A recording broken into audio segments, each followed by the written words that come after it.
रामगढ़ की भूतिया कहानी। रामगढ़ उत्तर प्रदेश के छोटे से गांव का नाम था जिसे लोग भूतिया कहते थे। ये कहानी वहां के एक पुराने हवेली के आसपास के वातावरण घटनाओं पर आधारित है जो उस स्थान के लोगों की आत्मा में भय का रोग हो चुके थे। ये भूतिया कहानी है जो रामगढ़ के रहस्यमय, अनसुलझे रहस्य और अनदेखी कोनों की घटना का वर्णन करती है। हवेली का रहस्य। रामगढ़ की वह पुरानी हवेली जिसे गांव की भूतिया हवेली कहा जाता था, उसकी रहस्यमय और भयंकर कहानियों से यही सब कुछ शुरू हुआ था। जब भी कोई वहां जाता, भूत के डर से आत्मविश्वास खो देता था। बहुत से लोगों की कहानियां हैं जो उस हवेली के बारे में विभिन्न भयानक अनुभवों का वर्णन करती हैं। एक रात गांव का एक युवक जिसका नाम मनोज था, मनोज ने अपने दोस्तों के साथ फिल्म देखने के बाद हवेली की ओर रास्ता बदल लिया। उन्हें लगा कि वहाँ कुछ नया और रोमांचक होगा।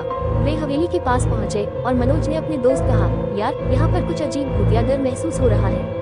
रहस्यमयी घटना। मनोज ने वहाँ अपनी फ्लैशलाइट को जलाया और उन्होंने देखा कि हवेली के अंदर सारी दीवारें रंगीन और खौफनाक थी, जैसे कोई भूत रंगीन दीवार चित्र बना रहा हो। वे धीरे धीरे डरते डरते हवेली के अंदर चले गए और तभी एक अजीब सी भूतिया आवाज सुनाई दी। आवाज वास्तव में भूतिया सी लग रही थी। अचानक एक अंधेरे कोने में कुछ व्यक्ति की तस्वीर नजर पड़ी। उनके पास कुछ अजीब से चित्र बने थे, लेकिन उसे पुलिस अधिकारी की तरह तो सोचा। लेकिन उसके पास आने पर पता चला कि वो व्यक्ति भूतिया नहीं बल्कि एक बूढ़ा आदमी था जो उन्हें हवेली के अनसुलझे रहस्य के बारे में कुछ रहस्यमय बातें बताने लगा। वह वृद्ध आदमी बताता है कि हवेली में कई सालों से एक भूत है जिसने वहाँ के लोगों को भयभीत किया हुआ है। उसने कहा कि यह भूत एक पुराने समय के राजा की आत्मा है। ये हवेली उसके समय में बेहद खट्टी मीठी थी। वह राजा अपनी सेविका के साथ एक अधूरी प्रेम कहानी के कारण आत्महत्या कर चुके थे और उनकी आत्मा अब भी हवेली में भटक रही है। मनोज और उसके दोस्तों की हालत डर से दिन ब दिन बदतर होती गई।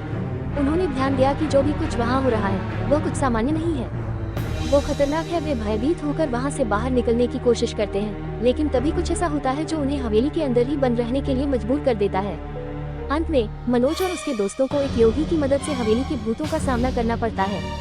योगी ने उन्हें भूतों के बारे में ज्ञान दिया और उन्हें हवेली से बाहर निकलने का मार्ग दिखाया। मनोज और उसके दोस्त ने योगी की सलाह मानी और भूतिया हवेली से बाहर निकल आए। इस अनोखी कहानी ने रामगढ़ के लोगों के दिलों में भय का खौफ भर दिया। लोग इस भूतिया हवेली की खौफ से डर से भागते हैं और उसकी तरफ भूलकर भी कभी भी अकेले नहीं जाते। रामगढ़ की वह भूतिया हवेली हर किसी के मन में एक रहस्य और खौफ की दास्तान बनी हुई है जिसके बारे में कोई सच्चाई नहीं जानता। अगर आपको ये कहानी पसंद आए हो तो चैनल को सब्सक्राइब कर लेना और वीडियो को लाइक और अपने दोस्तों के साथ शेयर